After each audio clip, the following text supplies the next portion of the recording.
परमेश्वर का वचन सिर्फ सुनने के लिए नहीं है, पर सीखने के लिए भी है, और सीख कर जीवन में लागू करने के लिए ही परमेश्वर ने वचन दिया है। कई बार कई जगहों पे लोग जाते हैं, कई मीटिंग अटेंड करते हैं, कई प्रचार को सुनते हैं और कहते हैं कि बहुत अच्छा लगा। जब आप उनसे पूछेंगे कि क्या अच्छा लगा, आपने क्या सीखा, तो उनके पास कोई उत्तर नहीं है। जब एक विश्वासी, एक बिलीवर एक अच्छा काम करता है, और जब एक अविश्वासी, एक अन्य जाति का व्यक्ति कोई अच्छा काम करता है, तो उसमें बहुत फर्क होता है, क्योंकि दोनों का जो मोटिव है, दोनों का जो मकसद है, दोनों का जो मंशा है, उसमें फर्क है। जब और आप परमेश्वर के वचन को पढ़ते हैं, तो परमेश्वर के वचन में अच्छे काम करने की शिक्षा दी गई है, धर्म के काम करने की शिक्षा। दुनिया के हर धर्म में धर्म के काम करने की शिक्षा दी जाती है, पर जब एक मसीह व्यक्ति धर्म के काम के बारे में सोचता है, और जब दुनिया का व्यक्ति धर्म के काम के बारे में सोचता है, तो दोनों में बहुत फर्क है। आज मैं आपको बताने जा रहा हूं कि धर्म के काम जब हम करते हैं तो हमें सावधान क्यों रहना चाहिए। धर्म के काम जब हम करते हैं तो हमें सावधानी क्यों बरतनी चाहिए। जब हम धर्म के काम करते हैं तो हमें धर्म के काम करने के मकसद को समझना बहुत ज्यादा जरूरी है। अगर आप पढ़ते मत्ती रचित सुसमाचार उसका 6वां अध्याय 1 पद से लेकर 4 पद तक आज मैं आपको समझाने का प्रयास करूंगा। अभी तक आपने देखा मत्ती रचित सुसमाचार 5वां अध्याय 1 पद से लेकर 12 पद तक यीशु ने धन्य वचन कहे हैं पहाड़ से। उसके बाद आप देखते हैं 13 पद से लेकर उसके 20 पद तक कैसे हमारा काम होना चाहिए, किस प्रकार के व्यक्ति हैं जो दुनिया को इन्फ्लुएंस करते हैं। और उसी कड़ी में हम आगे बढ़ते हैं 21 पद से लेकर उसके 48 पद तक। यहाँ पे 6 ओल्ड टेस्टामेंट के जो पैसेज हैं, जो पद हैं, जो गलत तरीके से फरीसी और यहूदी लोग कोट कर रहे थे, उसको यीशु एक्सप्लेन कर रहे हैं कि किस प्रकार की हमारी सोच होनी चाहिए, क्यों व्यवस्था दी गई थी, उसका रियल इंटेंट क्या था, उसको यीशु समझा रहे हैं। और आज आगे 6 अध्याय में 1 पद से लेकर उसके 18वें पद तक जब हम कोई अच्छे काम करते हैं तो उसके पीछे हमारा मकसद क्या होना चाहिए, हमारा मोटिव क्या होना चाहिए, उसको यीशु मसीह एक्सप्लेन कर रहे हैं। अगर आप इस पाठ को पढ़ते हैं, देखिए अध्याय 6 उसके 1 पद में लिखा है, सावधान रहो, तुम मनुष्यों को दिखाने के लिए अपने धर्म के काम न करो, नहीं तो अपने स्वर्गीय पिता से कुछ भी फल न पाओगे।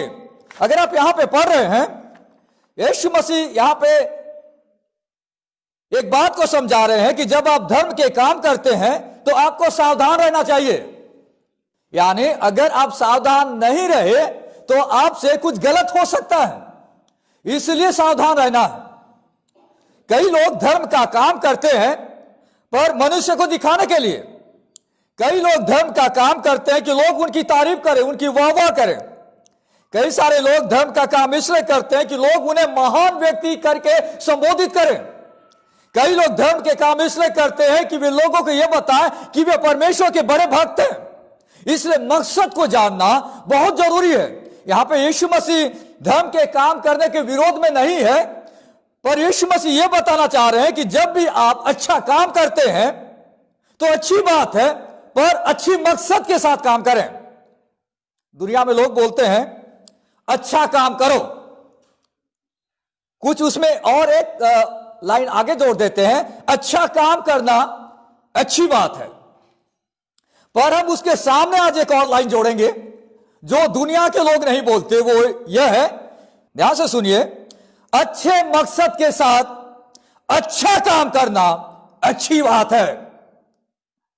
दुनिया में लोग अच्छा काम करना अच्छी बात बोलते हैं, पर एक विश्वासी के लिए इतना काफी नहीं है। एक विश्वासी को समझना बहुत जरूरी है कि अच्छे मकसद से अच्छा काम करना है, यह ज्यादा जरूरी है। यानी अच्छी मनसा के साथ, मनसा अच्छी होनी चाहिए। That means it is good thing to do good work with good motive. Good thing to do good work with good motive. अच्छे मकसद से अच्छा काम करना अच्छी बात है। जब आप मत्ती रचित सुसमाचार पढ़ते हैं 6 अध्याय 1 पद से लेकर 18वें पद पे, धर्म के काम को समझाया गया है। और यहां पे जो 6वां अध्याय 1 से लेके 18 पद तक, यहां पे जो मेन बात यानी जो जनरल प्रिंसिपल है, जो मेन चीज है जो यीशु मसीह बताना चाह रहे हैं, वो ये है कि दिखाने के लिए किया गया धर्म के काम के लिए परमेश्वर की ओर से कोई प्रतिफल नहीं है। मत्ती रचित सुसमाचार 6वां अध्याय 1 पद से लेके 18वां जो पद है, उसका जो सार है वो ये है कि दिखाने के लिए किया गया धर्म के काम के लिए परमेश्वर की ओर से कोई रिवार्ड नहीं है। If you do any work to impress people, you are not going to receive any reward from God. यहां पे बताया जा रहा है। देखिए, जब और आप इस वचन को पढ़ते हैं, मेरे और आपके लिए बहुत इंपॉर्टेंट है। परमेश्वर ने मुझे और आपको परमेश्वर के लिए अच्छे काम करने के लिए सृजा है, पर अच्छे काम हमें क्यों करना चाहिए और अच्छे काम करने के पीछे हमारा मकसद क्या होना चाहिए, यहां पे 3 उदाहरण यीशु मसीह ने दिया है। आज मैं पहला उदाहरण आपको समझाऊंगा। सबसे पहला जो उदाहरण है या पहला जो धर्म का काम है जिसको यीशु ने समझाया है, वो है दान करना। देखिए पद 2 को पढ़ते हैं। इसलिए जब तू दान करे तो अपने आगे तुर ही न बजवा, जैसा कपटी सभाओं और गलियों में करते हैं, ताकि लोग उनकी बड़ाई करें। मैं तुमसे सच कहता हूं कि वे अपना फल पा चुके हैं। दान करने में सावधानी क्यों? दान करने में, धर्म के काम करने में सावधानी क्यों? अगर आप यहां पे देखते हैं तो बताया गया है कि कहीं हमारा मकसद तो गलत नहीं है जब हम लोग दान करते हैं। यहां पर लिखता है जब तू दान करें, वचन में बताया गया हमको दान करना चाहिए, पर किस प्रकार का दान करना चाहिए और दान करने के पीछे हमारा मकसद क्या होना चाहिए, उसको यीशु मसीह समझा रहे हैं। यीशु मसीह के पास लोग आकर कहा करते थे कि हम बहुत दान करते हैं, हम बहुत दान देते हैं। यीशु मसीह पूछ रहे हैं उनसे, आप दान करते हैं अच्छी बात है, पर दान करने के पीछे आपका मकसद क्या है, वो ज्यादा इंपॉर्टेंट है। जब आप दान करते हैं तो उसके पीछे आपकी सोच क्या है, उसके पीछे आपकी मनसा क्या है, उसके पीछे आपका मोटिव क्या है। पर 2 को कहा जाता है दिखावटी दान। इंग्लिश में बहुत कठिन शब्द है, ओस्टेंटाशियस गिविंग कहा जाता है, यानी दिखावटी दान। कई लोग दान इसलिए करते हैं कि लोग उनको देखें, लोग उनको देखें। पर आइए हमें कुछ शब्दों को समझे। यहां पे कुछ शब्द हैं, उसमें से पहला यह है कि दान करने का मतलब क्या होता है। दूसरी बात, हमें दान करने के पीछे हमारी क्या मनसा होनी चाहिए। तीसरा, दान कैसे करें। और चौथा, अच्छे मकसद से दान करने समय क्या मिलता है। 4 प्रश्नों का उत्तर यहां पे परमेश्वर के वचन में समझाया गया है। सबसे पहली बात जो है दान करना। दान करने का मतलब क्या होता है। छोटा इंसान बड़े इंसान को दान नहीं करता, बड़ा इंसान छोटे व्यक्ति को दान देता है। यानी दान उसको दिया जाता है जो जरूरतमंद है। जरूरतमंद कौन है? वो व्यक्ति जिसके पास उस चीज की सख्त जरूरत है, पर उसके पास कोई दूसरा उपाय नहीं है कि वो उस चीज को पा सके। परमेश्वर ने आपके मन में दया को डाला, परमेश्वर ने आपके मन में एक ऐसा मन दिया कि आप उस व्यक्ति के लिए हाथ बढ़ाएं, उसे कहा जाता है दान करना। हम ऐसे लोगों की मदद करते हैं जिन लोगों से हम रिवार्ड बैक पाना नहीं चाहते, उसको कहते हैं दान करना। पर इस शब्द का गलत इस्तेमाल क्रिश्चियनिटी में हो रहा है। कई बार लोग सोचते हैं कि चर्च हम आते हैं दान करते हैं। नहीं, चर्च में हम लोग परमेश्वर को दान नहीं करते, क्योंकि परमेश्वर तो पूरी दुनिया का मालिक है, उसे किसी चीज की कमी घटी नहीं है। हम परमेश्वर को अपना बेस्ट देते हैं, परमेश्वर को हम अपना प्यार देते हैं, परमेश्वर को हम अपना ऑफरिंग देते हैं। ऑफरिंग मानी हम अपना जो बेस्ट चीज परमेश्वर ने आशीष हमें दिया है वो हम परमेश्वर को देते हैं। परमेश्वर को दान नहीं देते। परमेश्वर गरीब नहीं है या परमेश्वर के पास कोई चीज की कमी घटी है इसलिए हम परमेश्वर को दे रहे हैं, नहीं। परमेश्वर को इस भावना से हम नहीं देते। दान उसको दिया जाता है जो व्यक्ति जरूरतमंद है और उसके पास कुछ नहीं है। यानी जो जरूरतमंद के व्यक्ति को जब हम कुछ देते हैं तो उसे दान कहा जाता है, उसे दान कहा जाता है। जरूरतमंद व्यक्ति को दान देना उसे दान कहा जाता है। हम जब किसी व्यक्ति को ऐसी चीज देते हैं जिससे हम आशा नहीं करते कि वो हमें लौट आए, उस दान की चर्चा यहां पे की गई है। उस दान की चर्चा यहां पे की गई है। तो जो लोग होते हैं कई बार दान देते हैं और वे दिखावटी दान देते हैं, वो नहीं होना चाहिए। इसलिए यहां लिखता है जब तू दान करे, सबसे पहली बात अपनी बड़ाई पाने के लिए दान न करें। कई लोग दान इसलिए करते हैं कि लोग उनकी बहुत तारीफ करें, और यह सामने वाला व्यक्ति जिसको आपने दान दिया है, जिस गरीब की आपने मदद की, वो जिंदगी भर आपको हमेशा थैंक यू बोलता रहे। इससे लोग दान देते उस व्यक्ति को बताने के लिए कि तेरे पास कुछ नहीं था, मैं तेरे पास था। इसलिए सामने वाला आपको बार बार थैंक यू बोलता रहे, सामने वाला 10 लोगों को बताते रहे कि इस व्यक्ति ने मुझे दान दिया था। इस मनसा के साथ किसी व्यक्ति को दान न दें। आज दुनिया में लोग दान देते हैं, दूसरे धर्मों में लोग दान देते हैं, इसलिए दान देते हैं। कई बार कोई चुनाव आने लगता है तो बड़े बड़े लोग चुनाव लड़ने वाले दान कर देते हैं, दान धर्म कर्म पुण्य कर देते हैं, यह सोचकर कि सामने वाला उसको देखकर उसे वोट दे, सामने वाला अपने रिश्तेदार को बोले उसे वोट दे, क्योंकि उसने उसकी मदद की है। पर उस दान की चर्चा यहां पे नहीं की गई है। बाइबल में लिखा है जब तू दान करे तो अपने आगे तुर ही न बजा, अपने आगे तुर ही न बजा, जैसा कपटी सभाओं और गलियों में करते हैं। पहले जमाने में जो फरीसी लोग होते थे, जो धर्म गुरु लोग हुआ करते थे, वे लोग जब कोई दान देते थे तो एक प्रकार से तुरही बजाने का मतलब यह है कि वे चाहते थे कि उन्होंने जो भी दिया है हर व्यक्ति जाने, उन्होंने जो भी दिया है हर व्यक्ति को पता चलना चाहिए। इसलिए वे खुलेआम हर जगह पे, खुलेआम चौक में, भीड़ भाड़ वाली जगह में किसी गरीब व्यक्ति को सामने बुलाएंगे और उसे बोलेंगे देख भाई मेरी तरफ से तेरे को 100 रुपए का दान। तो उससे क्या होगा, लोग बोलेंगे कि ये बहुत अच्छा इंसान है, ये कितना इसके मन के अंदर में लोगों की मदद करने की भावना इसके अंदर में है। आप देखिए कई बार ऐसा होता है, कई बार लोग दान ऐसे जगह में देते हैं जहां पे 10 लोग उनको देखते रहें और लोग उनकी तारीफ करें और उनकी बड़ाई करें कि इस व्यक्ति ने दान दिया है, बहुत बढ़िया इंसान है, कितना अच्छा दिल है इस आदमी के पास। वो सही तरीके से दान देना नहीं है। दान करें अपनी बड़ाई पाने के लिए नहीं, अपनी तारीफ सुनने के लिए नहीं।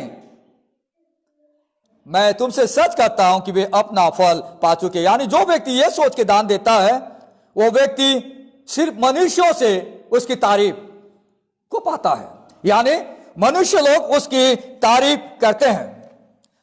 पर हमें परमेश्वर की बड़ाई होने के लिए अपने दान को आगे बढ़ाना है। यानी जब और आप दान करते हैं, जब और आप किसी व्यक्ति की मदद करते हैं, किसी जरूरतमंद की सहायता करते हैं, तो हमारा एक ही उद्देश्य हो कि लोग मेरी बड़ाई ना करें, लोग परमेश्वर की बड़ाई करें। लोग कहें कि परमेश्वर का धन्यवाद हो, परमेश्वर की महिमा हो, परमेश्वर का धन्यवाद हो। अगर आप देखेंगे यीशु मसीह इस बात को मत्ती रचित सुसमाचार उसका 5वां अध्याय 16वां पद में समझाते हुए कहता है, वहां इस प्रकार लिखा है कि उसी प्रकार तुम्हारा उजियाला मनुष्यों के सामने चमके कि वे तुम्हारे भले कामों को देखकर तुम्हारे पिता की जो स्वर्ग में है बड़ाई करें।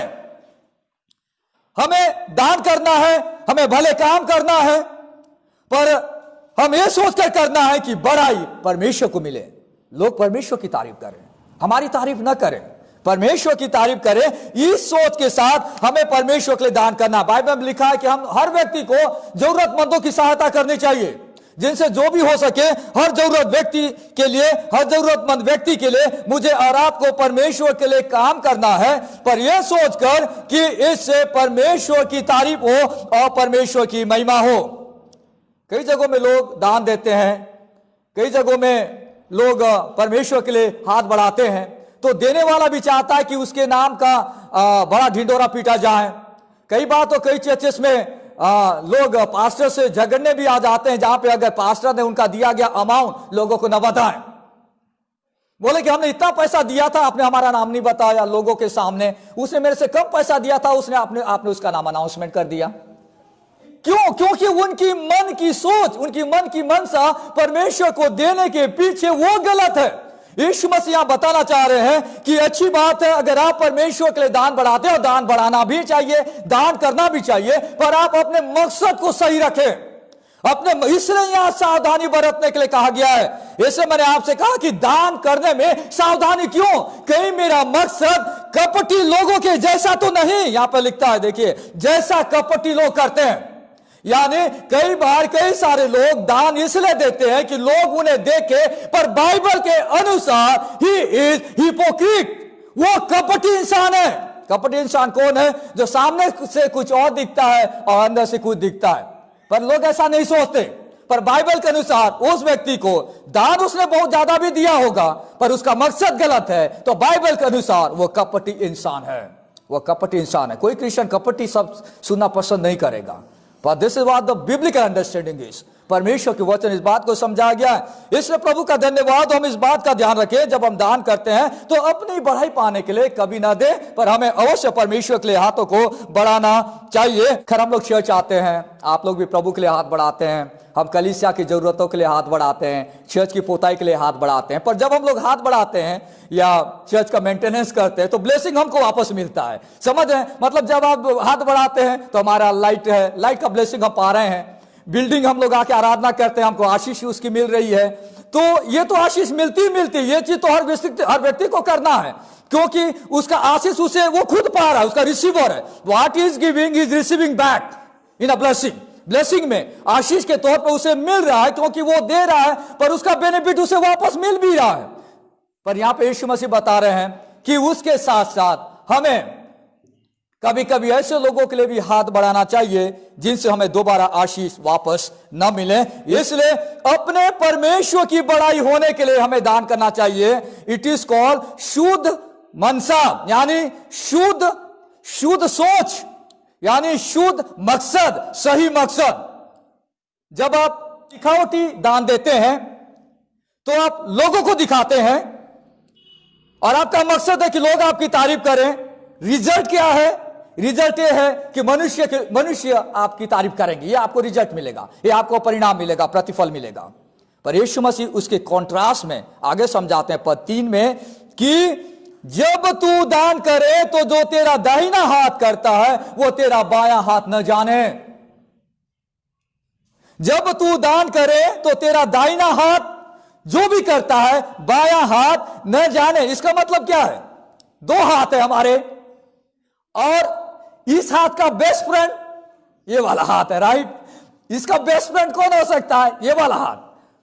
मतलब यीशु मसीह ये बताना चाह रहे हैं कि जब आप दान करते हैं तो आपका जो बेस्ट से बेस्ट फ्रेंड है वो भी ना जाने। That is called the secret giving. कई बार हम लोग कुछ चीज करते हैं तो हम लोगों को बताते हैं, अपने बेस्ट फ्रेंड को कम से कम हर चीज बताते हैं, जो हमारा एकदम सगा दोस्त है उसे हर चीज शेयर करते हैं। यीशु मसीह बताते हैं कि जब तेरा दाहिना हाथ करता बायां हाथ न जाने। इसका मतलब है कि हम जो भी करते हैं, हमारा जो बेस्ट से बेस्ट फ्रेंड है, हमारा सबसे नियरेस्ट फ्रेंड है, वो भी उसको न जाने कि हमने क्या किया। यहां पे जो शब्द आया आप देखेंगे, जब तू दान करें तो अपना दाहिना हाथ, जो तेरा दाहिना हाथ करता है तेरा बायां हाथ न जाने, ताकि तेरा दान गुप्त रहे। गुप्त शब्द आप समझते हैं सीक्रेट, और एक्चुअली में यहां पे लिटरली जो शब्द यहां पे इस्तेमाल किया गया है वो ये है कि तेरा दान जो है वो गुप्त स्थान में करें। एक प्रकार से अगर आप देखें, गुप्त स्थान मतलब जहां कोई नहीं देखता है, जहां कोई नहीं देखता है, जहां पे कोई नहीं देखता है। क्यों यीशु मसीह इस चीज को बता रहे हैं, मैं आपको प्रैक्टिकल एप्लीकेशन समझाऊंगा, और कैसे इसको सही न समझने के कारण में आज कई सारी समस्याएं हैं कलीसियाओं के अंदर में। मैं इस शब्द को आपको समझाऊंगा। परमेश्वर कहता है कि हमें गुप्त दान देना चाहिए, गुप्त दान देना चाहिए। गुप्त दान का मतलब यह है कि हम लोगों को दिखाने के लिए दान न दे, हमारा बेस्ट मित्र भी न जाने कि हमने प्रभु के लिए दिया है, हमारा दाहिना हाथ जब करता है तो बायां हाथ न जाने कि हमने परमेश्वर के लिए किया है। जब आप ऐसा काम करते हैं तो आप कई सारे गलत काम करते करते बच जाते हैं। मैं आपको बताना चाह रहा हूं, जब आप ऐसा करेंगे तो कई सारे गलत काम करते करते या परीक्षा में टेम्पटेशन में पढ़ते पढ़ते आप बच जाएंगे। तो क्या होता है, जब भी देखिए नेचुरली इंसान क्या होता है, हम जो लोग जब भी कुछ अच्छा काम करना चाहते हैं, कोई भी इंसान धर्म का काम अकेले नहीं करता। दुनिया में कोई भी इंसान धर्म के काम अकेले नहीं करता।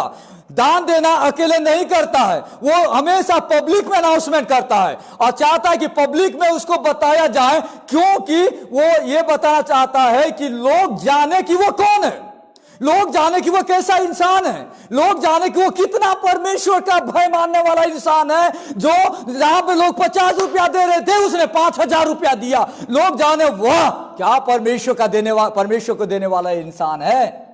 पर जब आप कोई चीज गुप्त तौर से करते हैं, आपने 50,000 भी दे दिया, आप उस परीक्षा से बच जाते हैं, क्योंकि आपको मालूम है आपकी तारीफ करने वाला कोई आने वाला नहीं है। That is what the secret giving is. अपनी बड़ाई पाने वाला पाप से बच जा रहे हैं आप। आज दुनिया में हर इंसान अपनी बड़ाई पाने के लिए काम कर रहा है। हर कई बड़े बड़े लोग, बड़े बड़े प्रचारक भी अपनी बड़ाई पाने के लिए काम कर रहा है कि लोग उनकी तारीफ करें। अरे हमारी तारीफ करके लोग क्या करेंगे? हमारे परमेश्वर की लोगों की तारीफ करनी चाहिए, हमारे परमेश्वर का नाम ऊंचा उठना चाहिए।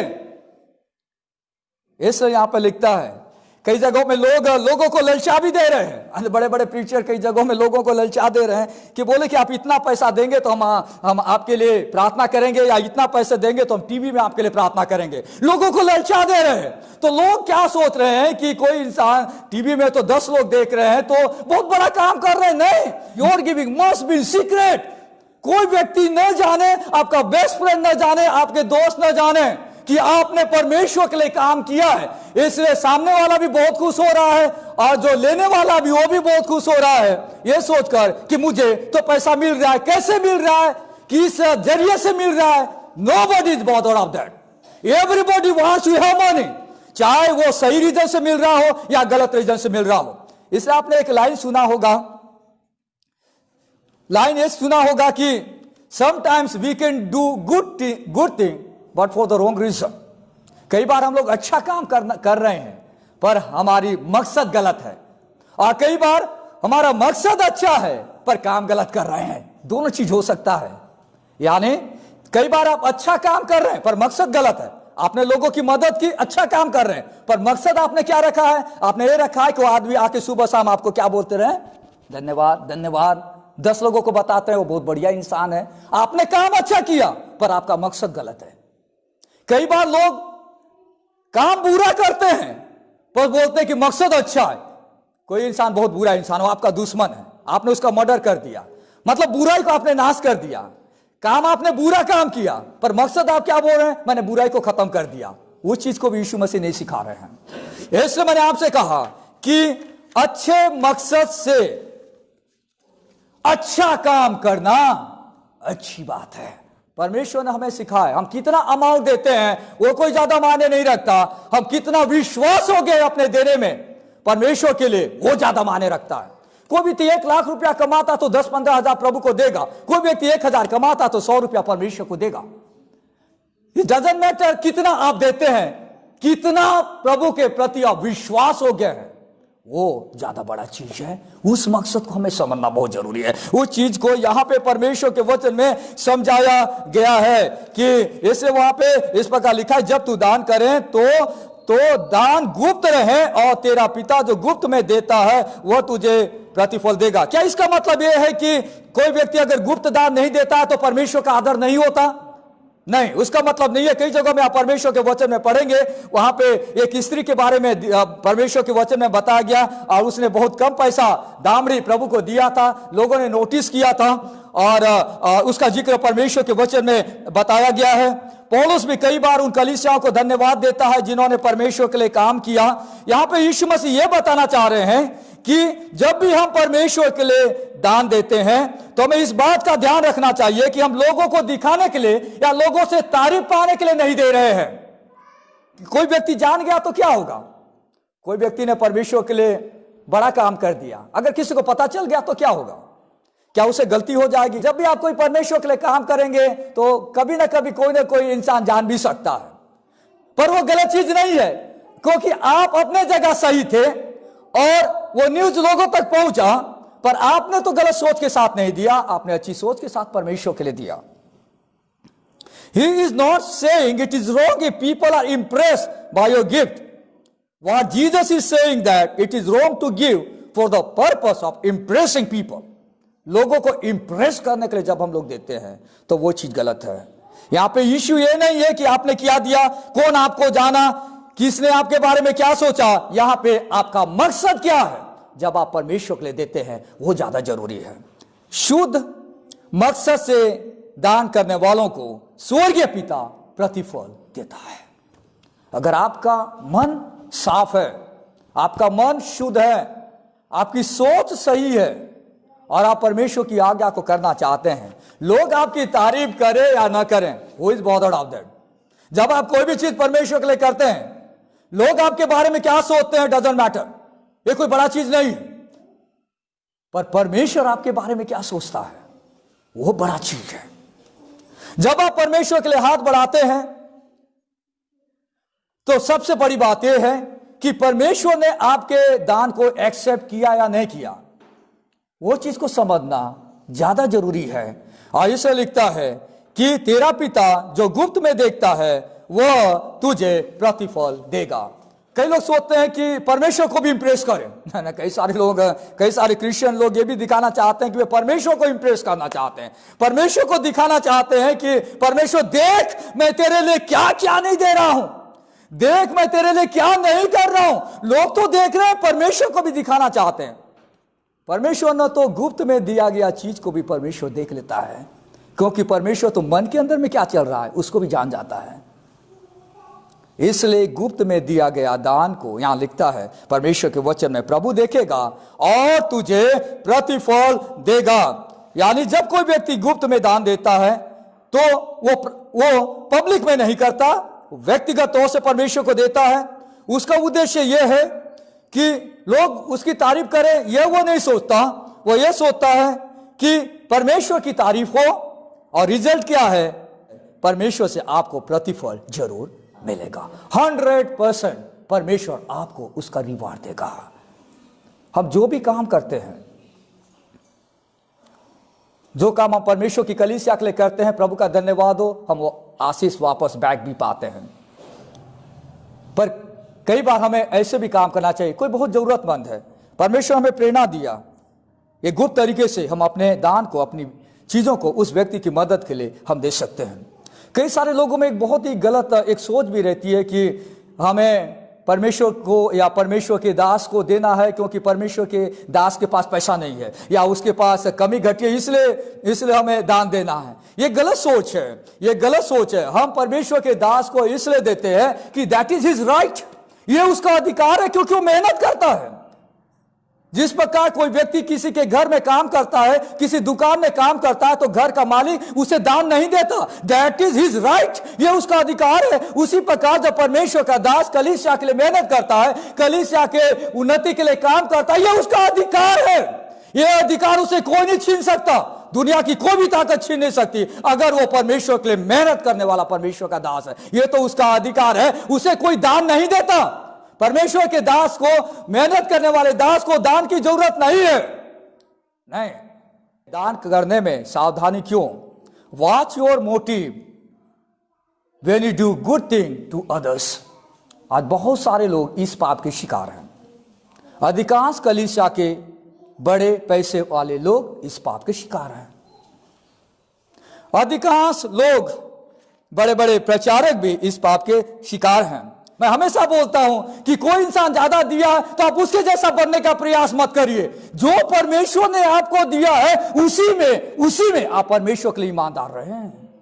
ये दिया है इसलिए नहीं, वो तो अपने अकाउंट परमेश्वर को देगा। जो चीज परमेश्वर ने आपको दिया है, आपको उसका लेखा परमेश्वर को देना पड़ेगा। जो परमेश्वर ने आपको नहीं दिया है, वो परमेश्वर आपको नहीं पूछेगा।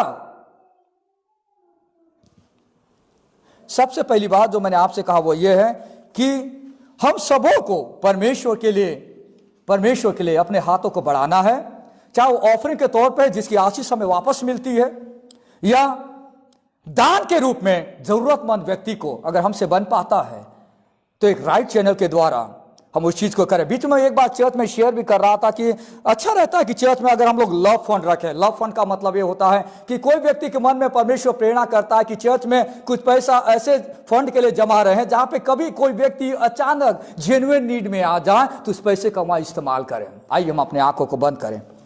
परमेश्वर से प्रार्थना करें। प्यारे प्रभु, हम धन्यवाद देते हैं सुंदर वचन के लिए जो आपने दिया।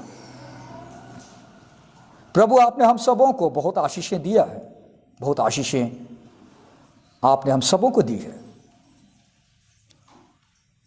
प्रभु, आपका वचन हमें सावधान करता है। दुनिया के लोग धर्म के काम करते हैं पर उनका मकसद अलग है, पर एक विश्वासी जब परमेश्वर के लिए काम करता है तो वो सिर्फ एक ही चीज जानता है, उसका सिर्फ एक ही मकसद है, अपनी तारीफ नहीं, परमेश्वर की तारीफ हो। उसका एक ही मकसद है कि उसका रिवार्ड स्वर्ग में परमेश्वर या इसी जमीन पर आप उसे देने वाले हैं, या दोनों जगह उसे मिलने वाली है। सुंदर वचन के लिए धन्यवाद। यीशु के नाम से प्रार्थना मांगते हैं, आमीन।